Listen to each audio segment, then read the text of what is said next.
because here's the problem. That's why we're having this open house. We have thousands of members sitting on the sideline, like, I don't know if I want to book. Okay.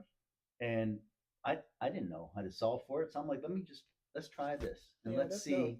if you feel it, you smell it, you touch it, then you can kind of decide if it works for you. Right.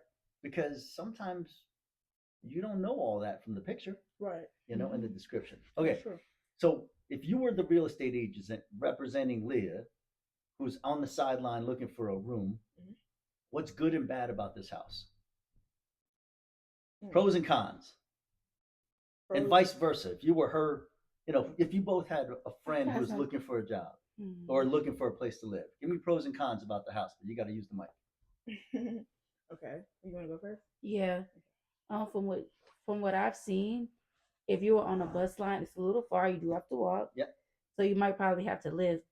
But the good thing is that if you get what you pay for in a good way, everything's, provided for you, towels, mini fridge. So, if you're the person that likes snacks and like your own things, you can have your own things in your room. There's also a TV. And even if you want to just come in the common area, it's very comfortable. If you wanted to, be with everybody in the common room. That's my pros about it. I don't really have any cons, honestly. I'll ask you this while you're talking about it. The location is really tucked back in the neighborhood. Yeah, it is. So if you had a car, that would solve for it. Yeah, definitely. Yeah. If you didn't have a car, could you live here? That would be an issue. It just depends. It depends on your lifestyle more Yeah. than anything. But I honestly feel like just living in Atlanta, period, is not a place for you to just not have a car. Right. Period. Right. So it's like, yes, once you get further out of Metro Atlanta, it does get tougher, especially if you're a person who works in Metro Atlanta. So because right now I just looked at my job, how far it is, and that's right now today on a Saturday where there's no traffic. 40? So it's actually 30 minutes. Oh. So just imagine on a day where there is traffic, you know what I'm saying, and the school bus is running and all this other stuff, it's probably going to take me about 45 minutes to get to work. Another con about the house itself, well, there's a lot of pros for sure. I love that there's a lot more bathrooms to the house. To the rooms. I love that.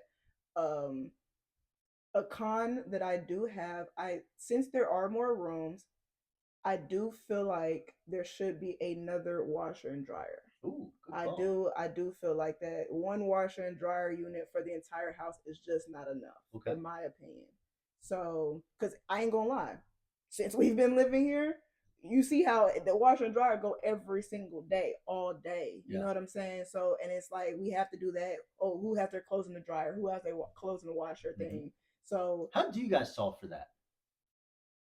I ain't gonna lie. Me personally, if somebody clothes are in the dryer, I'm just gonna take their stuff out and put it on top of the dryer and then do my clothes or whatever, or if their clothes are old school college style, exactly. Yeah. That's what I used to do in the dorms. Exactly. Me too. That's what I you know what I'm saying. So that's the only thing you really can do, honestly. Yeah. But if there was another unit, and also sometimes there was a point in time where our dryer was like a little finicky. Yeah. You know what I'm saying? Plug. Yeah, it was what? Okay. It was the plug. Gotcha. So, yeah. Okay, so that's a really good point because I talk to hosts who are building these things.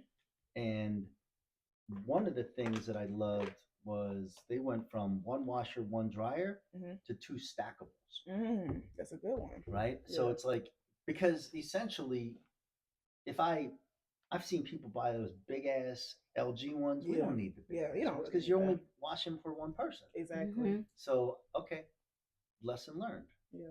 I'll look to put a stackables in. I would say a way to solve for it is just making a schedule. I work at a daycare and we have to wash our sheets.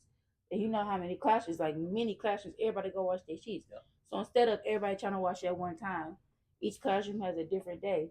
So toddlers wash on Mondays, infants wash on Tuesdays, even though we gotta wash every day. But we know the days that we're supposed to wash. So maybe having a schedule would be easy, so that way that person know I wash on this day.